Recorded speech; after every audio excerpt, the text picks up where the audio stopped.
let me introduce you a little bit to who I am for those of you who don't know me well enough. I was born in Vietnam, and after the war ended in 1975, the communist government took over, and you can't just leave Vietnam. You have to escape out of Vietnam, and living in that society is not that fun. And so my whole family, my parents I was actually the reason why our entire family didn't get out, because I was born on April 11th, and the war ended on April 30th.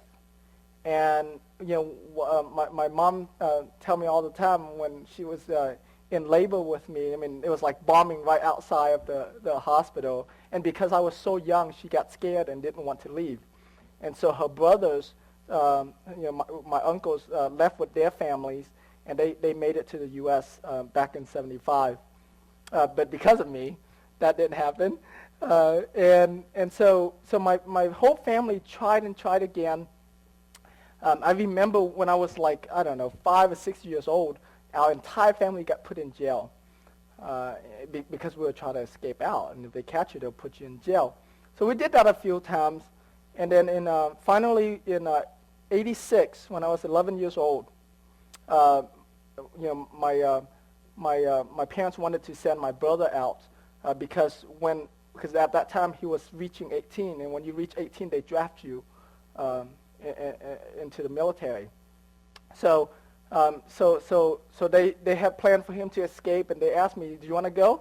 I go, "Sure. It's no big deal. We'll be home in the next couple of days anyways, because this happens all the time." That was my assumption. And so during the day, we would hide out in different houses, and at nighttime would crawl through the mud, get closer and closer to the port, and then finally, over a week later, we finally got to the port, got on this little fishing boat, and I mean, it was like a little 24-foot fishing boat, and there was like 37 of us, and so it was very crowded. So we got on, we floated out at sea for 7 days and 6 nights. On the 4th day, we got hijacked by 5 pirate boats. When that happened, I was so scared. I asked my brother, what's going to happen to us? What's going to happen to us? Because I've heard so many horror stories about when pirates hijack your boats, they would rape the woman and they would throw the man off the boat. So what's going to happen to us? So they all came. They came over to our boat, and they stripped all of the adults, their clothes, valuables, watches, jewelries, whatever they can find, they took. And luckily, they left us on our way after that. And so we floated a couple more days, and we made it to a Malaysian refugee camp. And fast forward a little bit, my brother and I made it to the United States about a year later. With nothing more than the shirts on our back. We didn't have any money, and we certainly didn't speak any English. And because of that, my brother had to work in low-paying jobs just to support me through school. I started 6th grade at that time. I remember very clearly, we used to live in this little 2-bedroom apartment in a ghetto part of town here in Houston. We lived in this little 2-bedroom apartment, and at any given time, there were 8 to 12 other single guys living there. And I mean, most of those guys were not the best people. They're the kinds of guys that rather be in jail than out, because at least they'll get fed. And I remember coming home from school one day in 7th grade, and the house was a mess. The couch was upside down, the bed was upside down, the trash was everywhere. Where it turns out we got raided by the FBI for drugs and illegal handguns. So that's how bad it was. Fast forward a little bit more.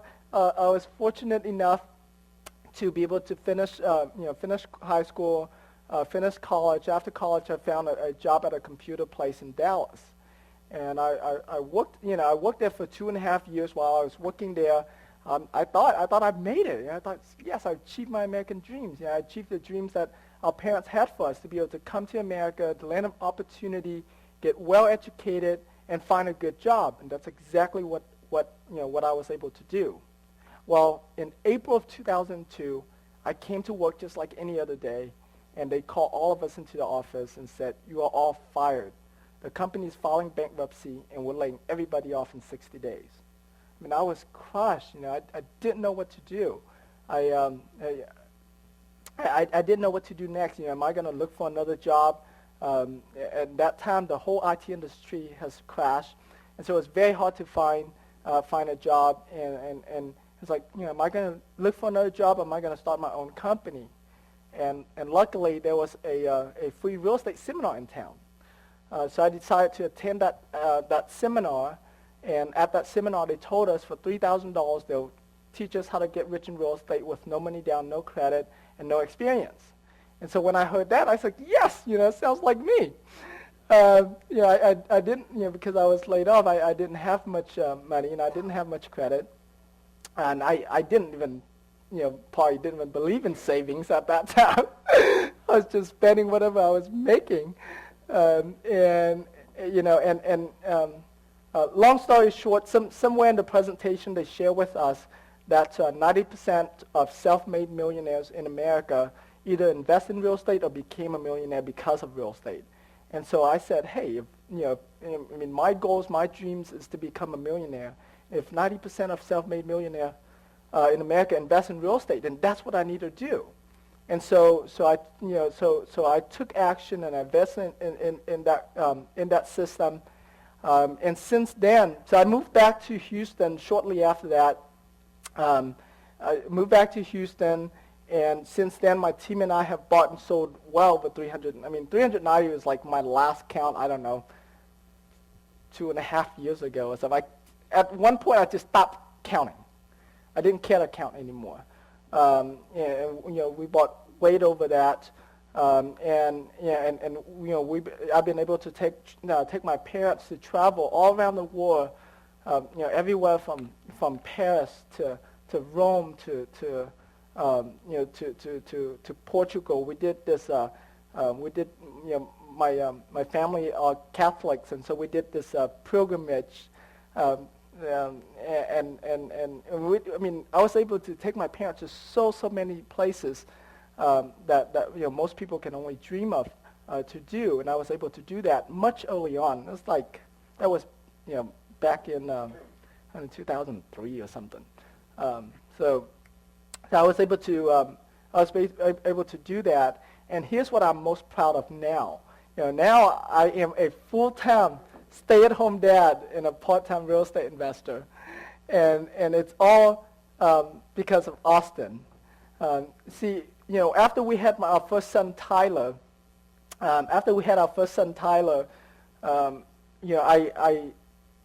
I knew I was working really hard. At that time, I was working easily 70 hours a week in my real estate business, and there was both my wife and I were both working in the business. We had 7 other staff members, so there was a total of 9 of us, and so we were always working, and we had to bring Tyler out to the office. We had a big office, so we brought Tyler out. We have a nanny there to take care of him. But shortly after that, I realized like this is not the lifestyle I want. I'm chasing after this money, and when I hit it, I increase that amount, and I'm chasing it again. And all I'm doing is working and working just to chase that number that means so little. I need to be concentrated here on my family, on my wife and Tyler. And so that's when I really sort of got down and systemized my business so that way it runs without me, and then train my acquisitions specialists up to where they were able to totally do the deals without me involved in it. And so that's how it all started. And then when Austin came around, and Austin is now 17 months, when Austin came around, well, right before Austin came around, I told my wife, look, I'm going to stay home for at least a month to help you take care of the boys. And ever since then, I got hooked. I got hooked into being a stay-at-home dad, and I haven't been working at the office since then. So I've probably been back at the office like maybe 4 times at the most for the last 17 months. And so I'm really, really proud of that. Our kids get to spend a lot of time with us, and so we build just a really, really special bond. Even when I go, even if I have to go out to the store and I come back and Tyler's like, "I miss you, Daddy." It's like, it's like I was barely gone. It's like they haven't been gone for an hour yet. But that's the kind of bonding that we have, and so it's really, really special. And when I took Tyler out grocery shopping, I actually took a picture of it just to prove to my wife, like, look, I do help out around the house.